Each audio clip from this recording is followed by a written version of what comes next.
Ansula ophaca siyafisa bafethu na ubagoqa uma ubagqoka nje kahle bagqoke nje na usekhaya noma uvuka kodwa na usuya nje emphakathini ungabagqoki ophaca nenhlanzeko zizeyiphathe namathawula thina ke asiwaphatha amathawula sesiphatha amasayidu insizwa zamabhinqa zeyigqoke ama-singles amhlophe istyle saso naso siyayigqugquzela ukuthi asigqoke ngoba asigqugquzela into eyodwa inhlanzeko umphathi wazo ke kuye kuthiwa ungizwe uyena umphathi wazo kakhulu ungizwe esekuthi ke idebut yakhe ke umtolo angibingelele noma kanjani kubabukeli beMakhiwa TV lo onibingelelayo uCape Town uNtuthuko ngwakaMasondo isibongo namhlanje singaphansi kwenkundla yolwazi la kwiMakhiwa TV sizokhuluma noma kanjani ke ngezimayini kanjalo nobuholi bomdabu ukhona ubaba ozosethulela kabanzi ke kule nkulumo esobe sikhuluma ngayo ngaphansi kwenkundla yolwazi angibingelele ngiphinde ngwamukele baba Masondo kwiMakhiwa TV ngibingelele kuMakhiwa TV ngibingelele nawe ndodana Ntuthuko mina igama lami nguSipho Masondo obuye abe induna la eBhekuzulu abuye futhi abe umhlanganiswa labo baba ababizwa ngokuthi ngamapantsula ngiyaziwa nje kakhulu la emphakathini njengoba eseyichazileke ubaba Masondo uNyambose udingiswayo noma kanjani kunoshwile umavela wathi noma kanjani ke uyinduna khona emphakathini kanjalo futhi ubuye abe umholi wamapantsula uzobe sesinabela kabanzi ke mayelana nezimayini kanjalo nobuholi bomdabu ngicabanga ukuthi baba angiphinde ngibuze ukuthi ngabe mhlawumbe sizothini ngaphansi kwezimayini sithi asibonge kuMakhiwa TV kakhulu ukuthi sithole inkundla yolwazi namhlanje abalaleli bethu bazi mayelana neKwaZulu Natal ngodaba lezimayini izimayini la KwaZulu Natal zayisebenza from go 1970 to 78 kuya go 92 zama la KwaZulu Natal izimayini ke zazikhona zazingaphezulu go 7 ezazikhona la ohlobane Coronotion omnyathi oBackgrey ko Utrecht zayiqashe abaningi abantu la ko 10,000 abantu ababebuya ko Eastern Cape bebuya koSwazini bebuya ko Malawi bebuya le ko Mozambique ko Angola sasinabantu abaningi lezi indawo la KwaZulu Natal ngenxa ke yesimo sokuthi imakethe yakithi yaKwaZulu Natal yabe isima zabe sezimake lezi mayini ukubuza mhlambe kubaba ngamphula nje ulimi mhlambe isiphi izathu esenza ukuthi izimayini zime okwenza ke ukuthi zime izimayini la kithi zaKwaZulu Natal kwakune market yayisidinga kakhulu emhlabeni phesheya babedinga leli lahle elapha eMpumalanga okuyilona leli eliphehla ugesi zabe sezimake lapha kithi seziya lapha na koMpumalanga setshenzelwa khona kakhulu mhlambe baba ukubuza nje futhi ukuthi ngabe ilahle laseMpumalanga lihluke ngani kunelase kwaZulu Natal yebo sizophendula ilahle elapha eMpumalanga ilahle leli elihamba liye lapha liyobasela ama power station ilona elibhizi kakhulu lapha na koMpumalanga esekuthi ke leli la KwaZulu Natal ilahle leli elisiwa lapha na eIsco eNewcastle elikwenza kusansimbi libizwa ngokuthi andesite lona quality coal elikhona la kakhulu izimayini ke zazikhona ezaziproducer kakhulu kwakungomnyathi noBhoko noAlpha nokhukhu njengamanje nalo yilo nosomkhele lapha kwaNongoma yilo leli inhlobo yolahle okuyilona elikhona kakhulu kwalo la KwaZulu Natal mhlambe ukulinganisa nje njengoba ulinganisa imayini ukuthi kube khona ohlobane kanjalo bekhona nokhukhu ngiyacabanga ukuthi futhi kwakhona neSedanhauser uma ngaphosisi kunjalo ndodana izimayini kwakukhona noDanakhon Backgrey Northfield nawuya nje trek kwakunompunga mhlophe zikhona lapho izimayini kwakumnandi kakhulu ngalezo ikhathi ngama 1970s to 1980 imayini zisebenza la abantu babe baningi kakhulu kwakunohlobo la yonke inhlobo yabantu amaZulu amashangana amaXhosa izizwe nje zonke njengamanje ingane lezi ezikhona njengamanje seyibabuka ku TV laba bakhuluma ezinye izilimi asibazi abantu esasiphila nabo la kakhulu ngaleminyaka eyayikhona ngesikhathi kukhona imayini mhlambe ukunaba kabanzi ngabe kwenziwa yini manje ukuthi kube ukuthi kuqhelelwene kangaka kuyimayini kanti iqala kwakusetshenziswana ikuphi manje okwenza ukuthi kube nokuqhekeka okwenza ukuthi kube noqhekeko kakhulu ezimayini kwaba nesikhathi ukuthi njengamanje sekufuneka kubuye uhulumeni we-ANC ukwazi ukuthi uphathe izwe i-National Party ke yabe isithatha isinqumo ukuthi no ngoba abantu abaningi babehlangane la kakhulukazi la eFriday kungcono kube nento eyenziwayo kwazi ukuthi lezi imayini zime nangempela zama kodwa nje ilahle ngesikhathi zima likhona lezi imayini ikhona okwenza lokho kwabe sekuba khona ukusebenzisa ukuthi kuhlukaniswa abantu bangezwani iyona into yasetshenziswa kakhulu iNational Party kwaba nalento yokucala ucalula ukuthi abantu bazondana ngoba ubona nje sekunezinto ezikhona njengamanje abantu kudala bebezwana kakhulu behlanganiswe ezimayini ezimayini la ngesikhathi sakudala nathi siqala nje ukusebenza ezimayini ngiqala ngo78 ngifika abantu babehlukumezeka laphana ezimayini belimala bexhashazwa zimayini singanakho ukubabhekelela kungekho namaholo ayekhona ayesiza kodwa waba khona ubaba wangenelela ngokuthi simcela ukuthi akazosilekelela udabeni lwezimayini ubaba wayenehhovisi lakhe lali lapha eGoli kwakuthiwa ubaba uRamaphosa samcela ukuthi akasondele ngoba imayini zayisebenzisa nje ubandlululo olwalungakaze ulibone la KwaZulu Natal umuntu wayefika aqhitshwe ilahle kungekho into ebhalwayo kuthiwa uyilimazile axoshwe angatholi lutho kodwa ukungenelela kwakhe ubaba lo uRamaphosa introducer iNUM kwaba nomohluko kwakwazeka ukuthi abantu bazeke ukuthi bakhona phambilini abantu babesebenza umgqibelo nangesonto lalingekho nje holiday kwakungekho ama grade okusebenza abantu babehlala lapha na ehostela ngendlelo eyayinkinga ndodana tuthuku ayingekho nje into eyikahle ubona ukuthi nje abantu abamnyama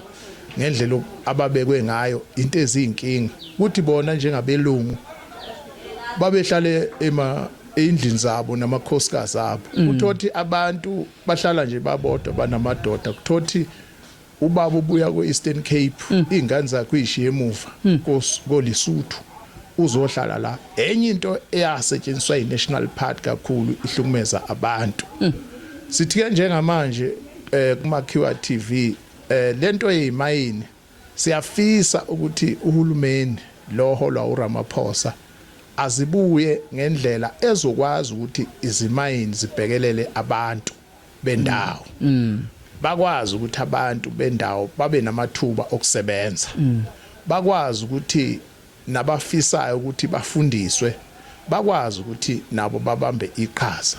ngoba leza imayini zakudala zayingabanikeza abantu bendawo ithuba wawuthathwa noma kanjani babengenendaba nayo into ababeyijahe kakhulu ezimayini kudala babefuna nje amalahle kuphela manje ke lezi imayini zamanje sifisa nayibuyisa uRamaphosa azilekelele umphakathi ebuholini bomdaba emakhosini naseyinduneni azilekelele lezi imayini into ebaleke kakhulu ngoba ngikhuluma ngayo njengamanje kune article ephumile njengamanje ethi izimayini zaseMpumalanga seziyama njengamanje article nje ikhona igcwele umhlaba nje wonke iyaflowa ukuthi ke imayini zaseMpumalanga seziyaphela njengamanje umkhankaso usula iKZN okufuneka kuzovulwa izimayini njengamanje ke idemand yelahle ikhona edingala ukuthi abantu basebenze sizokhuluma ngendawo yaseshowe indawo yaseshowe kune iron ore insimbi lena okuyiyona esetshenziswa kakhulu ezintweni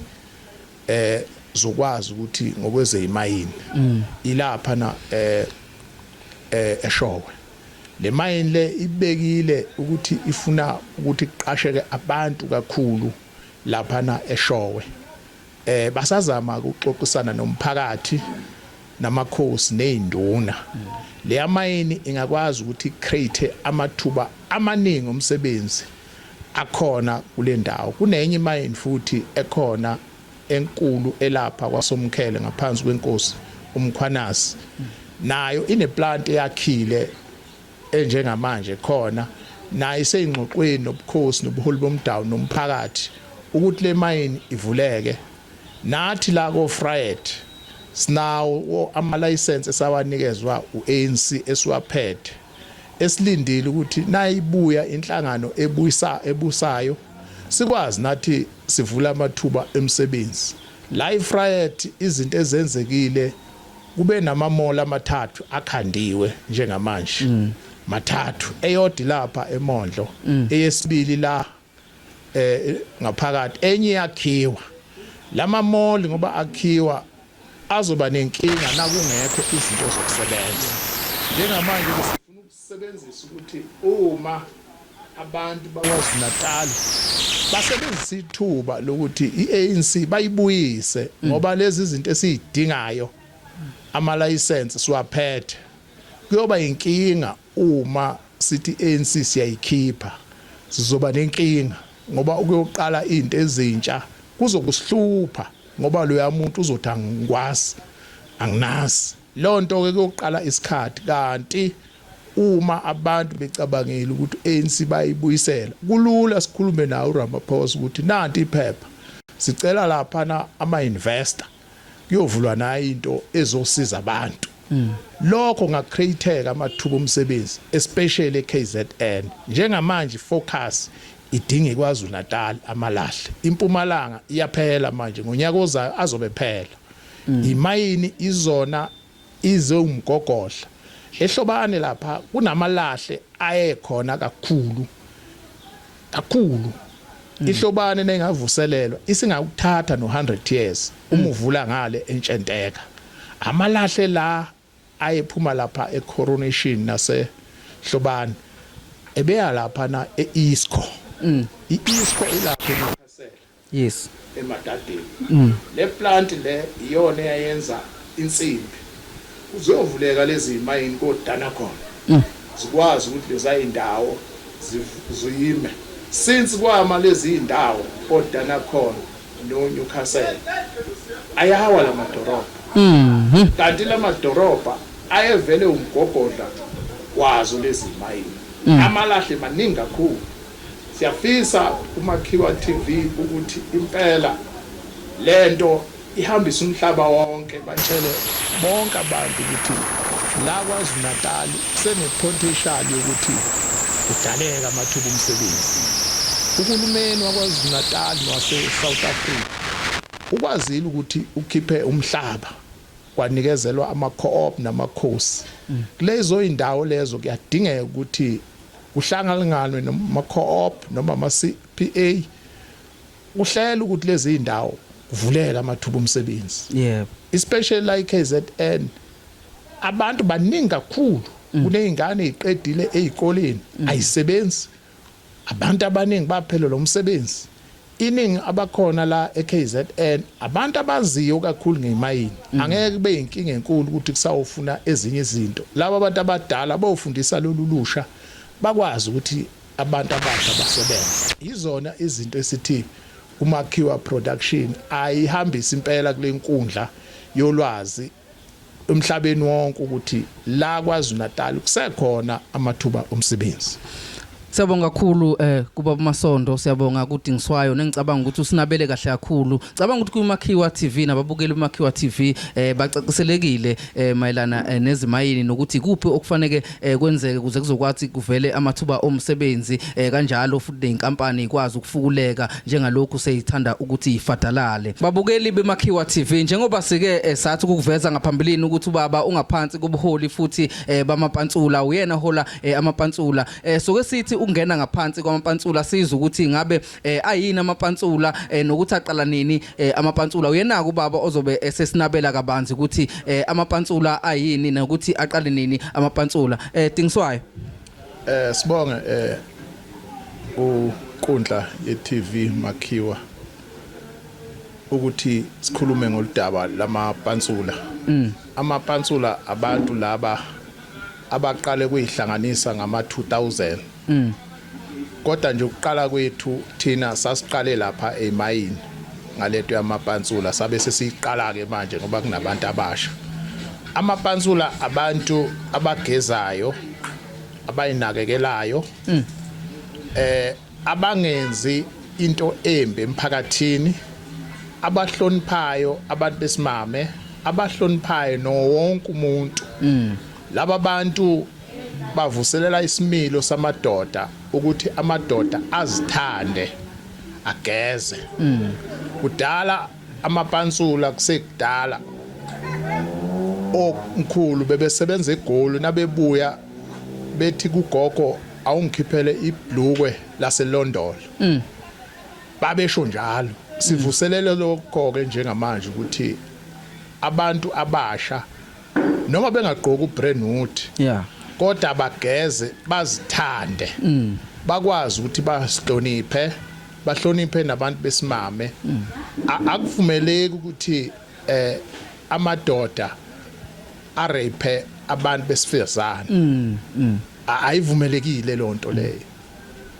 akwenzi kahle inhlalo yomphakathi amadoda ahamba abamba abantu besimame lokho kusuke ngakhombisi ukuthi siyisizwe esiphilayo nasenza njalo thina njengamapantsula asikufuni lokho sifuna abantu bahloniphe abantu besifazane ogogo omkhulu kube nenhlazeko kube nesizwe nje esizwanayo yingakho siclean sesithi nje akugezwe mapantsula abantu abadiscipline abahloniphayo sifuneka ukuthi umuntu ogqoke kanje noma abe uvelelwe inkinga usondele kuye ezokusiza seyikhulile kakhulu njengamanje inhlangano yethu yamapantsula siye sahamba ngo2017 siyinhlangano nje yethu yala kwaZulu Natal saye Eastern Cape eBuffalo City savele nje sayiqashela ikhumbi singapantsula kwakukhuluma nje uPresident Ramaphosa safe sayifostela nje ngenkani sabantu bajabula ukuthi singalaba abantu namhlanje khona lapha na eEastern Cape inhlangano yamapantsula ngokuthi safika eGoli bekubekwa umama uWinnie Madikizela Mandela ngo2014 saya lapha kune branch manje yamapantsula lapha neGoli eMpumalanga kunomfowethu abathu Sipho olapha naphezulu uye wagqugquzela amapantsula koPitoli asemaningi manje amapantsula ade sise Free State manje safika nakhona bekunawo umsebenzi omdibaniso kaANC saya eFree State amapantsula sawathola akhona lapha laba bantu sebekhona yonke indawo abantu ongathembela kubo nawuneyinkinga sifuna ukuyilontsha ke lenhlangano ndodana yamapantsula silindeke kudlule ukhetho ebese siyoyithoba kubaba uPresident Ramaphosa sicela ukuthi sifuna ukusebenzisana nohulumeni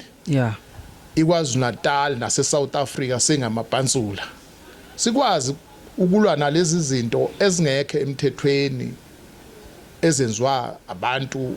ngokubhema izinto engafanele ibhenywe lezo zinto azifunakalali abantu kufuneke bakwazi ukuthi baphile njengamadoda usuthola manje intsha kithi ayikwazi ukusebenza ikhala ngokuthi ifuna ukusebenzisa lezi zinto esingayifuni njengezinto ezidayiswayo kodwa laba abantu banezandla yingakho ke thina njengamapansula sithi ke sifuna ukuqeda lokho kodwa sifuna ukuthi upresident ayilontshe lenhlangano ngokusemthethweni yebo siregistrile thina manje sinayi NPO yethu isi-registered ngoba inkinga ade kuyinkinga sesi-registered manje si-recognize manje nakuhulumeni nakuthiwa kunemicimbi siyabizwa sibe khona ngoba sifuna ukwazi ukuthi abantu base South Africa bazi ukuthi kunabantu abasukumile abangezwani nento engekho kahle esizweni yebo lenhlangano ke sizofisa ukuthi nase siyilontshile ngokusemthethweni sihambe siyokhuleka lapha na kwindlula mitha yakithi ingonyama yethu yamaZulu sasithi sizoyibika kumdlokombani wayesekhothama kodwa nje siyimisele namanje ukuthi siyoyibika ngokusemthethweni ukuthi sikhona njengenhlangano yamapansula ngonyama yethu ayisazi ngoba kuyafuneka lokho ukuthi siyozibika kungathiwa nje kunabantu esibabona begqoke obrandwood benzani labo baba abantu abagezayo abantu abaclean ndodana siyafisa ke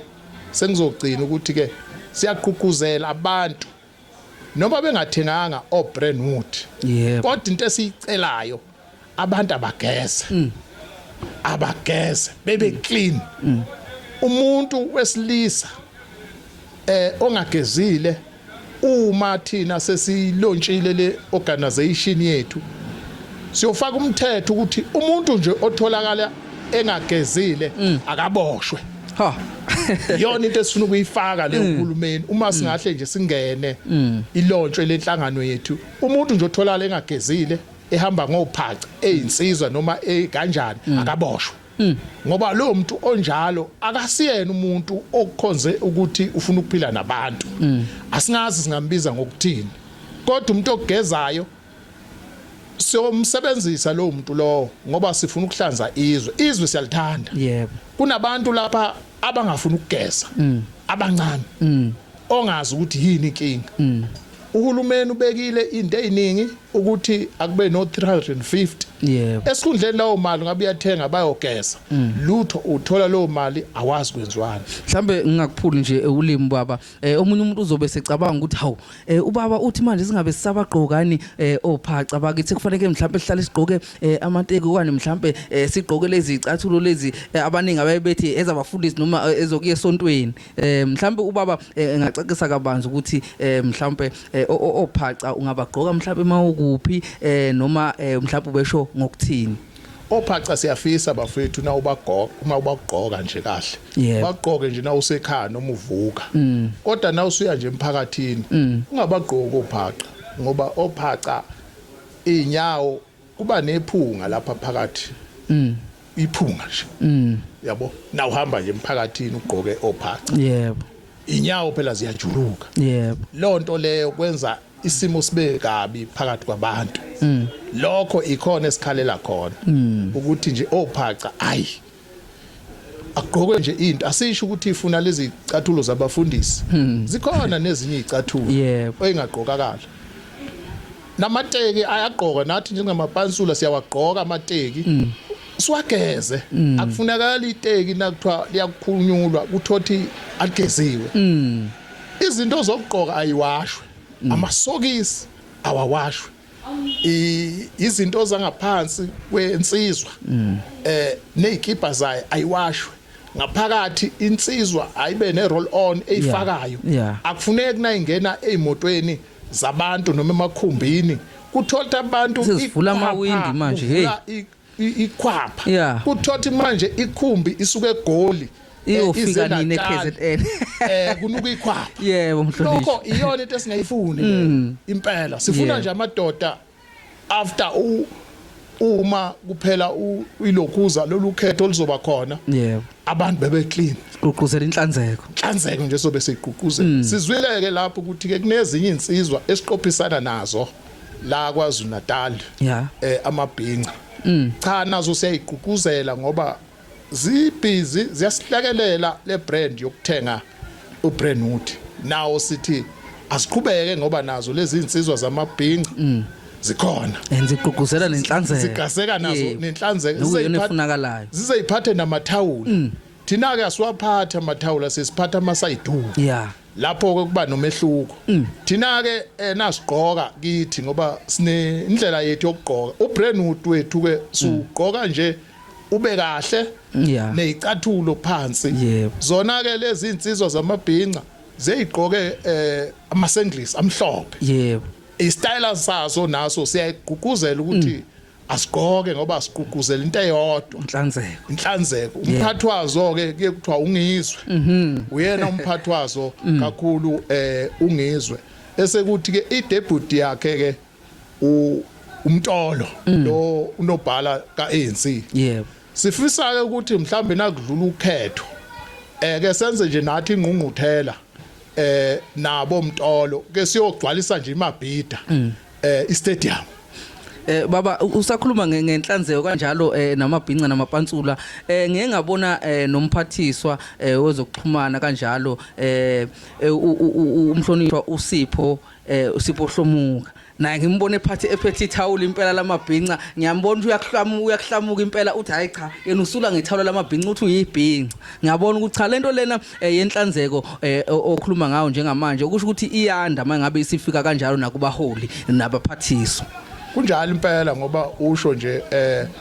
ngoba ngisho ukuthi unobhala lo province uyisekela kaBaba ungizwe yebo yamabhinqa uyidebut yakhe bona ke basebenzisa amathawula thina ke sisebenzisa amasayiduko yikho ngisho ukuthi la KwaZulu-Natal ezinhlangano ikhona manje amapansula ngapha amabhinqa ngapha into esiyithanda kubo sipromota iBrandwood sonke bona ke bebefake nezikipa amafabiyane neshirt elimhlophe uyabona ukuthi baliqhuba lolu siko ngoba ukugqoka ishirt elimhlophe kufanele kube clean uyobabone nabaculi laba abakhona okhuzana nalezi zinsizwa zonke zigqoka ishirt elimhlophe zisaqhuquzela yona lento esiyigqugquzelayo yepansula esikuthanda kakhulu kuzo iBrandwood yikho ngithi ke sisafisa ukuthi lezi insizwa ke sihlanganeni thina nasesilontshile njengamapansula ke siyogcwalisa nathi imabhida istadium ke sikwazi ukuthi ke sicele phesheya ko-USA basichase ngoba yithi esithenga lamabhlukwe e-USA uma uhambe eAfrika akekho umuntu othenga leli bhlukwe uhambe uye eMozambique akekho othenga iBrandwood uhambe uye la eAfrika akekho othenga iBrandwood but abantu abathenga iBrandwood abantu base South Africa kakhulu kusho ukuthi ke if nasingathi manje sihlangane nongizwe nomtolo ukuthi wo asizozukwathenga lamabhlukwe ingalimali iUSA kakhulu kule market ingalimali leli bhlukwe manje liyadula ndodana u1.5 isimo sokuthi liyathenga nayo phela icompetition 1500 ucabanga leli bhlukwe ulise dry clean kulama bhlukwe ufuneke ndodana ube na 12 uyabona iuniform enzima kabi le manje nje ongizwe nomtolo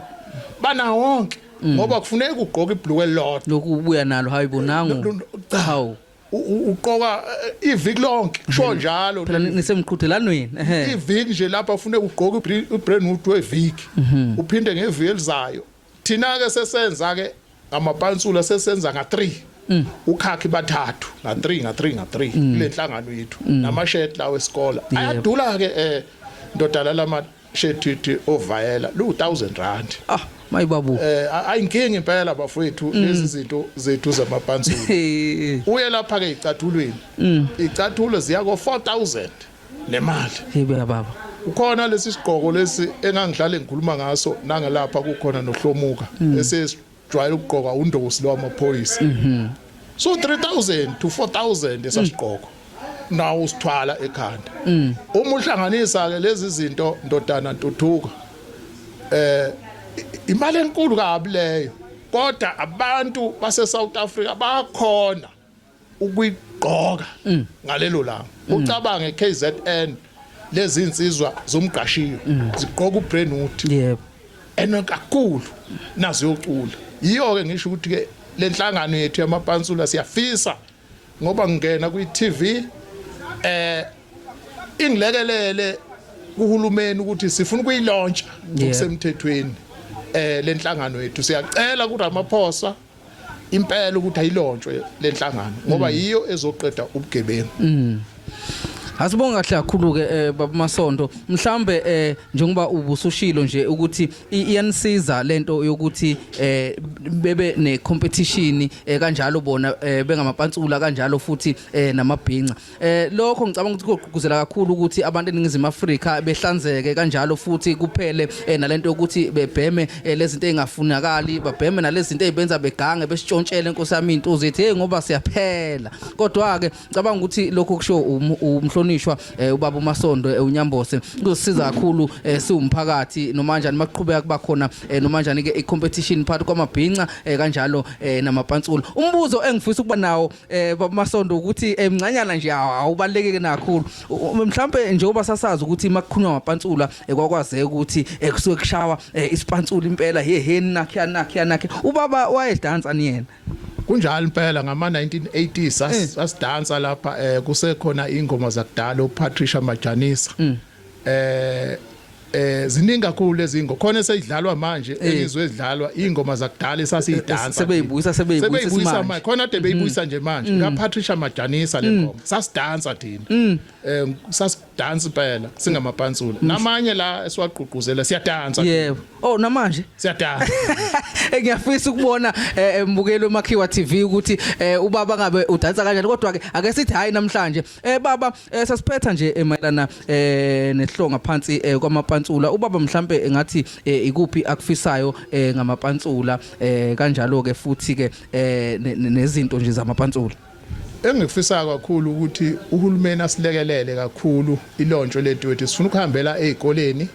sihambele nasemasontweni sihambele nomphakathi siyoshumayela udabo lenhlanzeko ikhona esifuna nje ukulekelela ngakho kakhulu ngicabanga ukuthi kwesinye isikhathi ngibeke nje amazwi ambalwa abese akhulunywe ubaba ukuthi kuyasiza kwesinye isikhathi ukuba nesitha kodwa hayi isitha lesokuthi seniyoze nifaka negodini ngoba kwesinye isikhathi mangabe unesitha uye wenze into ngoba nakho uthi ulaya isitha kanti usuyaphumelela empilweni kanjalo naye lo isitha sakho usukethu ulaya wena kanti nayo usiyaphumelela empilweni nothi niyaphaphama hayibo nakho sesinezindlu hayibo nakho sesinezimoto hayibo nakho sesinogqoka kahle ngesimo sokuthi nena nanithi nizitha kanti cha nenza ukugqugqumezela ini mhlawumbe njengenhlanzeko ngithi uyabona amabhinqa njengamapantsula njengoba dechaza ubaba amapantsula azoba clean ikakhulu ngesimo sokuthi afuna noma kanjani ukuhlula ini namabhinqa kanjalo azothi afuna ukuhlula amapantsula gcine isizwe saseningizimu Afrika kanjalo nomhlaba wonke esukwazi ukuthi ube clean ke kuphele nalabantu ekuthiwa amaphara abahlala emgwaqeni bebheme lokho okungafunakala ngesimo sokuthi umuntu uzobe efuna ungena kwi-competition abe clean babukeli njengoba besesakhuluma ngaphambilini ukuthi songena ngaphansi kubuholi bomdabu ubaba uNyambose uzobe esesibikela kabanzi okanye sicacisela kabanzi ukuthi buyini ubuholi bomdabu bakhona khona la kwaZulu Natal noma nje ubuholi bomdabu bubonkana Nyambose ubuholi bomdabu sicacise babukeli ekhaya ukuthi buyini ubuholi bomdabu abaningi abazi la kwaZulu Natal ukuthi buyini ubuholi bomdabu ubuholi bomdabu buhlukene kathathu njengebhodwe lemnyama lesizulu lemleze emithathu kufike kube nengonyama yethu yamaZulu kube namakhosi kube nezinduna ubuholi bomdabu bakithi bakwaZulu Natal lawa ngoba abantu abaningi la abazi ukuthi ubuholi bomdabu yini futhi yini umsebenzi wabo umuhambi yaphesheya Britain kunoQueen ukhothame ngonyaka uphelile khona manje uking osekhona manje ke nabantu bakithi bakwaZulu Natal udinga lokhu sibafundisa ukuthi yini ubuholi bomdabu okufuneke babazi lokho kufuneke sibafundise ngoba bakwazi ubuholi bomdabu yibo obalwela umhlaba la KwaZulu Natal ukuthi thina njengabantu sithole uhlalo. Yebo. Uma babungekho ubuholi bomdabu ngabe thina umhlaba sinawo. Bona obenza umsebenzi omkhulu ukuthi basilekelele. Ingakho sithi ubuholi bomdabu ukhulu kunohulumeni ngoba bona balwela umhlaba ukuthi akuhlalwe kuwo. Sokhumbula ke ngekhathi zaphambilini kwaneyinkinga kufika abelungu kuyaphesheya kwaba yibo ubuholi bomdabu obabulwa nabelungu abebuya phesheya. Ipolitiki ifike manje kodwa nje abantu ababelwa ngokwezimpi kwakuwubuholi bomdabu. Kunezimpi zasesandlwana yaseNcome yala kwaMthashana eyokugcina ibe la ehlobana ebengiyokugcina. Manje abantu kufanele babazi ukuthi yini ubuholi bomdabu. Ubuholi bomdabu kusineyinduna zeyinsizwe, siphinde sibe neyinduna eyibheka izizwe, siphinde sibe nomama beyintombi okuyibona futhi ababheka isizwe. Ubuholi ke bomdabu siyafisa ukuthi bubuyisele leso sidima sakwaZulu Natal ngoba abantu babephila ngaleyo ndlela. Siyafisa ukuthi izizwe nesala kwaZulu Natal sikwazi ukuyiphatha iphele le ndlela le eyenzakalayo manje. Kudala wawuhambi yokubika enduneni umiswe iduku kwazi ukuthi intombi le ithandwa ngabani. Lokho kwakwenzela ukuthi isizwe sazi ukuthi le ntombi ingeyakwabantu. Njengamanje usuthola kuneyinkinga eziningi, ama-divorce kuyaliwa nazo zonke izinto ngokuthi ubuholi bomdabu bubekwe lapha na emuva. Lento ke siyafisa ukuyigqugquzela ibuye manje ibe phambili ubuholi bomdabu. Ubaba ke omdala uMandela uye waba nomhlangano la esengenile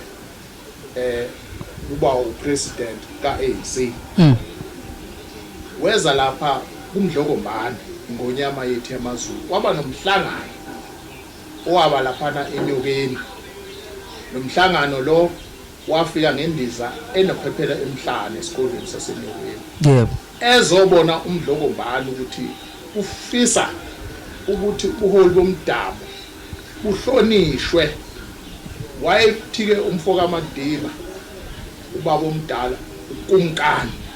babiza kanjalo bona amakhosi. Uzalwa khona uyadinga ukuthi isidima ahlonishwe amakhosi amakumkani ngoba abuya kumveli nqangi. Wayisho njalo kwaMadiba.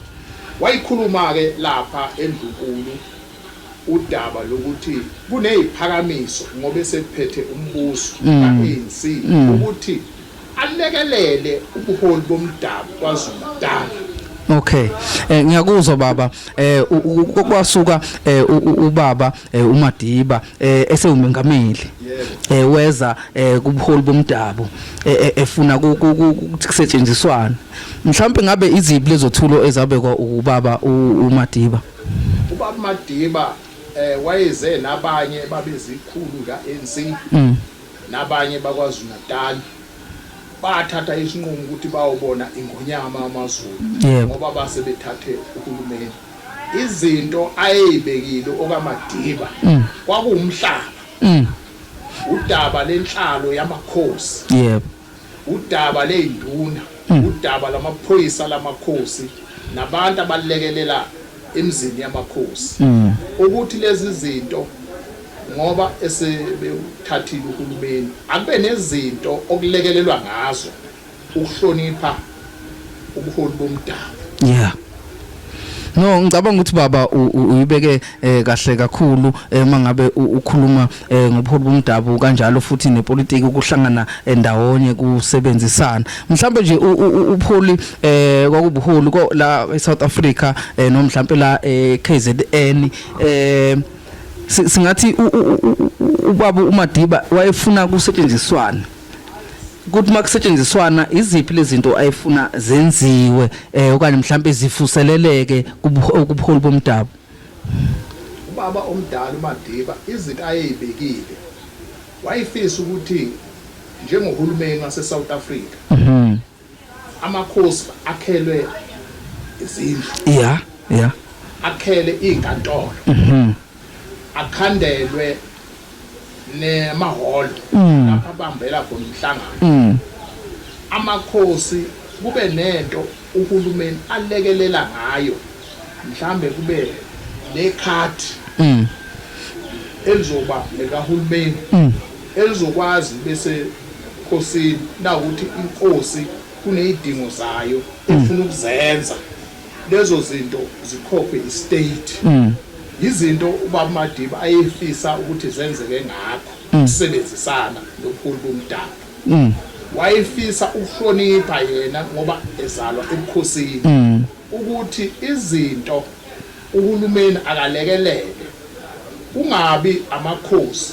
okuzofuneke amakhosi awocela imali kubantu ukuthi ithengelwe imoto nokuthi nezinye izidingo ufuneka inkosi yahamba yokucelwa kubantu wayefisa ukuthi uhulumeni kube huyo ongenelela ezintweni zamakhosi kube uhulumeni olekelela izidingo zamakhosi kungabi umphakathi okaMadiba wayenaleyo plan yokuthi ayenzeke ngoba naye ezalwa ebukhosini esazi isimo sobukhosi ukuthi yini ekufuneke yenzeke uma sihola isizwe. Yebo. Mhlambe ukunaba kabanzi baba okanye mhlambe umbuzo nje omncanyana ukuthi ubuholi kokubuholi mhlambe bakwaZulu Natal noma bekubuholi nje bokuthi bukhona iningizimu Afrika yonkana. Ubuholi la bukhona yonke iningizimu yonkana. La iKZN bukhona ubuholi. Yebo. Sinengonyama. Yebo. Sinamakhosi sineyinto. Yebo. Esesibani uhulumeni. La kwaZulu Natal manje okuyikhona inkinga enkulu ndodana uhulumeni namakhosi akufani akufani kodwa uma singathatha sithi njengamanje ndodana ake siphume nje sela ePitritief ePitritief siyobona amakhosi akhona nezinduna kunomehluko omkhulu kodwa siyindawo eyodwa yase South Africa yona inkinga eyaba inkinga enkulu la kwaZulu Natal ayenziwanga ubaba uMadiba yonkinga yenziwa iqembu lalikhona ngaleso sikhathi eyibekile izethulo ubaba umdala uMadiba ethi akulekelelwe amakhosi owathunyelwa sekufuneke ziyo-implementwa lezi zinto lapha kwi-cabinet yakwaZulu Natal lalisolunde kwakundodakazi uThoko Didiza wayesekela lezi mhlaba kaHennekom ngaleso sikhathi wathunywa uMadiba ukuthi lezi zinto aziyo-implementwa izinto ezayithunyelwe uMadiba ukuthi aziyo-implementwa kwakudaba lomhlaba ukuthi akubuyekezwe udaba lomhlaba yamakhosi akubuyekeze inhlalo yamakhosi izindlu zawo ziyimoto nezibonelelo zamakhosi nezinduna lapha ke kwatholakala ukuthi kunohulumeni wangaleso sikhathi wawuphethe iKwaZulu Natal kwanguye IFP owawukhona bayikhahlela ke zonke lezi zinto ezayibekwe okaMadiba asibanga ke zibe khona kwathathwa isinqumo nezo resolution ukuthi cha lezi zinto ezibekwe ubaba Madiba asiyidingi thina eKZN ubaba Madiba ufuna ukuthenga amakhosi abe uANC inamanje ke amakhosi asemuva induna isemuva yasokola njengamanje amakhosi awanawo umhlaba kanti uMadiba wayebekile ukuthi undodakazi uThoko Didiza akabuyekeze idaba lomhlaba amakhosi ufikile ungqongqoshe uGugule Nkwinte kule minyaka ephelile la eFriday eze la waba nemhlangano emibili ebiza amakhosi ekhuluma yona lento yokuthi ake kubuyekezwe udaba labantwana begazi kwakusho uGugule Nkwinte wayithi abantwana begazi babhekelelwe ngokwemhlaba bakwazi ukuthi nabo bahlonishwe yingakho ngisho ukuthi ke iKZN isele ungqongqoshe waseMpumalanga njengamanje ade khipha imoto kunikezwa amakhosi wasile eMpumalanga kwanikezwa amakhosi la KwaZulu-Natal kunikwe kuphela amakhosi amabili usihlalo wendlu nosekela la inkosi uShinga nonkosi uSithombe ibona amanye amakhosi laphethe izindlu anazi imoto yiyo lento esisho ukuthi ke kuba umuntu wayazi lento kwakufuneke lento sayithatha ngabe amakhosi awasokoli ngalesimo esinjengaso njengamanje inhlangano oyakhahlela lolu daba iIFP kuyafisa ukuthi ikwazi ukuthi ixolise esizweni ukuthi senze iphutha ukuthi okamadiba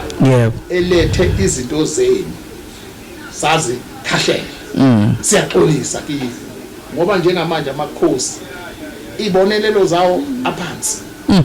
zinduna njengamanje ade sikhuluma nohulumeni manje sicela imali yenduna iphuma ANC le mali yama back pay njengamanje sabanjwe usazi kodwa nje izoclearisha kahle ngoJuly ibi phuma kubani uANC manje ingakho ngisho ukuthi ke bafowethu siyafisa inhlangano eziqalekayo zazi ukuthi isimo esikhona njengobuholi bomdabu okufuneka siqedele ANC ngoba uye waseyiqalile lezi idingo zobuholi bomdabu yadinga ke ukuthi ke amakhosi nezinduna zizihlanganise zikwazi ukukhuleka usihlalo wendlu inkosi uShinga noSithole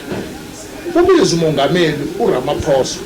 kekuzocelwa kukhulunywe ngalezi zinto ezayibekiwe kusekhona uMadiba ngenhlahla ke undodakazi uThoko Didiza ukhona uyaphila ongakwazi ukuthi lezi zinto kwakukhulunywe ngazo zagcinaphi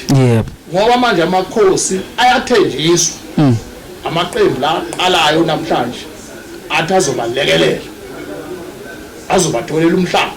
khulunywe zonke izinto manje lezi zinto zilapha kwaANC sidinga ukuthi kulandwe yona ANC izoyilungisa lezi zinto ngoba kwakuyiyo eyayithembisile izozenza kodwa inhlangano ebuyisayo iIFP yathi cha asidingi lento kaMadiba manje ingakho ke ngicela mina ukuthi konakale kunjalo eSouth Africa asihlanganeni induna amakhosi sicela usihlalo wendlu inkosi uShinga asibizele uRamaphosa la KwaZulu-Natal kulezi insuku khona njengamanje ke sikhulume nje naye senze imbizo bese ngicazele thina njengeyinduna namakhosi into esibhekene nayo ngonyaka ophelile kuRamaphosa ukwaba nenhlangano necontrolesa lapha eBiju ebebizeke amakhosi uthembisile ukuthi kunezinto azozenza kodwa besifisa la ngoba ekhona sizwile ukuthi uzokwenza imanifesto ake kuhlanganweni amakhosi ke siyokhuluma naye ngoba sibuyele emuva thina asithole lutho sizokhala sithi for umnyaka e30 years asitholanga lutho kanti idimo zethu zazikhona manje if nayiphuma lohulumeni ngeke siphinde siyithole lezi zinto ngoba zayivele ibekiwe etafuleni ukuthi kufanele ibe khona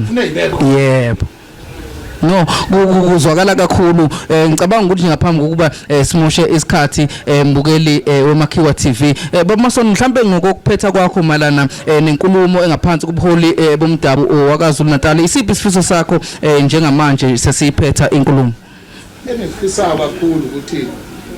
izinduna ozakwethu ezibamsane nomphakathi ikhona engicela kakhulu bamsane nomphakathi onobhala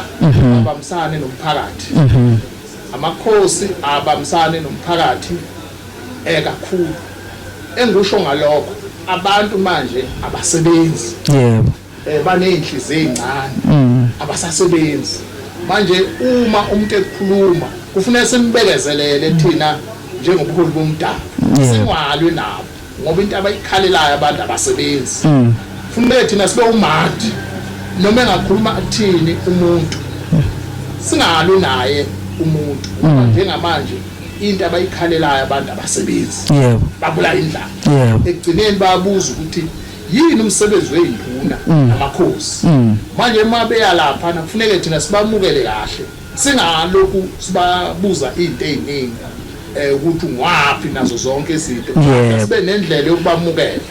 ngoba ababazi ubukhosi ukuthi kuyinto enjani manje kufanele sibafundise ukuthi ubukhosi buyinto enje ikhona engufisa ukuthi kwenzeke eSouth Africa.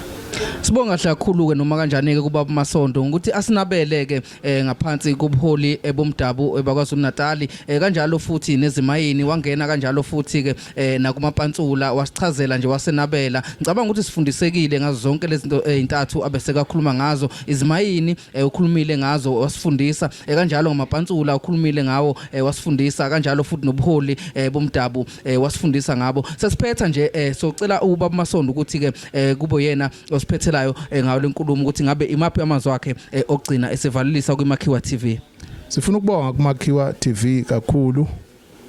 sikwazi ukuthi lo msebenzi kwinkundla yolwazi sitshele isizwe ngoba abantu abaningi abazazi izinto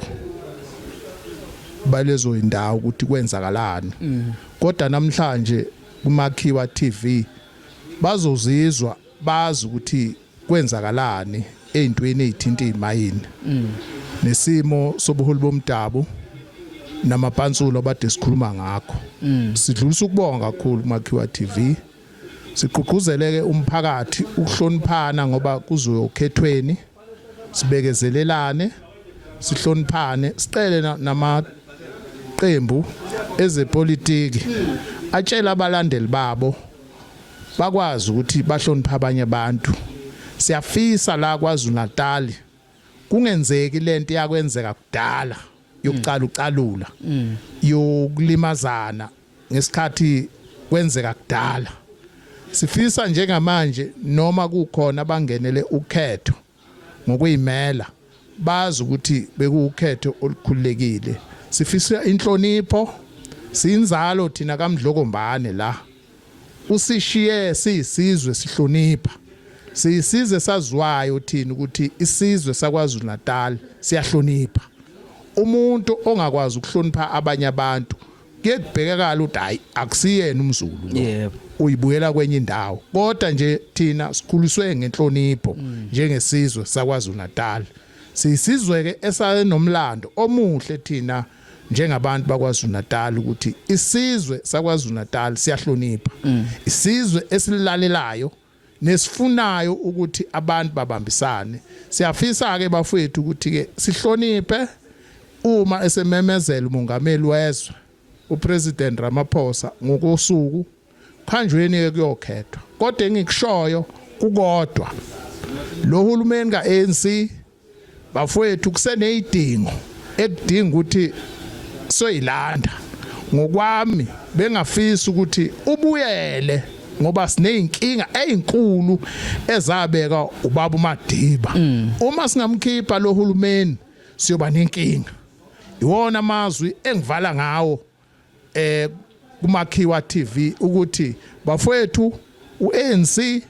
yona inhlangano engicabanga ezinye idingo kuyodinga soyifuna khona kubhlungu uyofuna izinto komunye umuntu azotha ngazi mina iwona amagama enginishiya ngayo ngiyabonga uMasondo omela amapantsula abe buye nasebuholini bomdabu abe induna ngiyabonga kakhulu Makhiwa TV. Sibonga kakhulu noma kanjani ke mhlonishwa ngesikhathi sakho kanjalo nethuba. Babukeli beMakhiwa TV sesiyivala ke manje sesihamba siyanishiya. Siyabonga kakhulu igama lami nguCape Town mina nguNtuthuko ngingwaka Masondo. Sibonge kanjalo ke nokuthi usipha amehlo kanjalo nendlebe yakho. Siyabonga kakhulu.